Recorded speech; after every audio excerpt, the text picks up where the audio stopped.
Here, our friend and fellow ABC News Live anchor Diane Macedo sharing her tips to getting better sleep. She did a deep dive on this subject in her new book, The Sleep Fix, which is out now. And yesterday, we were talking to Diane about what to do when our circadian rhythm, that's our body clock, keeps us awake. Today, we want to talk about insomnia. So, Diane is back. Great to see you, Diane. Hi, Terry. Thanks for having me. You look well rested, and let's talk about insomnia. So, you say insomnia also kept you awake in addition to, other things. So what's the difference? What is insomnia?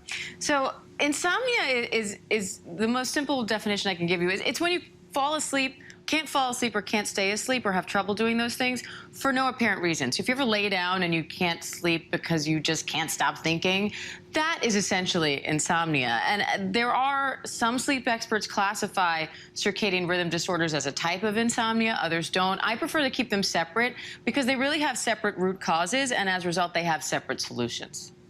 So what are the causes of insomnia? So things like stress, excitement, anxiety, all those things power up your wake drive. And so if you're particularly stressed or excited about something, that can power up your wake drive enough that it overwhelms your sleep drive, and now you have trouble sleeping. Now, if it happens every now and then, that's completely normal. It happens every now and then to pretty much everyone. The problem is some of us then start really worrying about the fact that we are not sleeping, and so then those worries keep you awake. And a lot of us then also try to make up for that sleep loss by sleeping in, napping, or going to bed early. And now you've depleted your sleep drive. So now it's even harder to fall asleep. And if you do this long enough and you spend enough time awake and worrying in bed, your brain starts to form an association that bed is where we stay awake and worry. And so some people will identify with that experience where you're dozing off on the couch and you immediately go to bed, and as soon as you get to bed, you're suddenly wide awake. It's because your brain has learned that bed is where we stay awake and worry, and bed has become a cue for wakefulness. So you have to divorce that association in order to really fix your insomnia.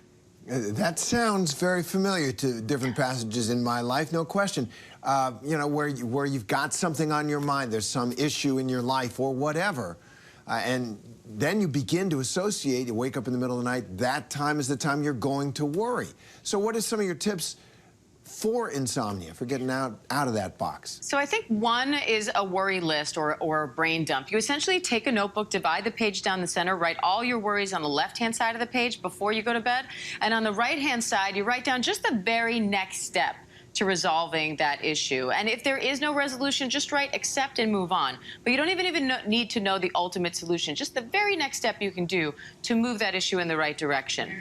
The other tip I like is to enjoy your wake time, because so many of us fear so much, oh God, I hope I don't wake up tonight, that becomes a threat, and our body then deals with it as a threat by triggering our flight or fright response. And that's part of the reason we have so much trouble falling back asleep if we wake up at night. So do something enjoyable and relaxing. Obviously, you don't want to do something that's too stimulating, but enjoyable and relaxing. If you're in bed ever long enough to feel frustrated, get out of bed and do something enjoyable and relaxing. Go back to bed when you feel sleepy. I like listening to an audiobook or podcast sometimes if I have trouble sleeping, and see if that works. Set it on a sleep timer. You also want to try setting a reverse curfew, which is when you say, I won't go to bed until X time, which sounds kind of weird, but by challenging yourself to stay awake instead of forcing yourself to go to sleep, you can sometimes reverse the anxiety that fuels insomnia. And finally, always, you can just go see a sleep specialist who's trained to do all of this for you. That is always the ultimate solution. Well, those sound practical and useful, and I'm probably going to try out a couple of those for sure. The worry list sounds good, as do others. And we can see them in your book, The Sleep Fix. Diane Macedo, thanks very much for writing it. Can't wait to see you back here. Good night. No, have a good night's sleep, I hope, tonight. I will. Sweet dreams, sure. everybody. Thanks, Diane. Hi, everyone. George Stephanopoulos here. Thanks for checking out the ABC News YouTube channel. If you'd like to get more videos, show highlights, and watch live event coverage, click on the right over here to subscribe to our channel. And don't forget to download the ABC News app for breaking news alerts. Thanks for watching.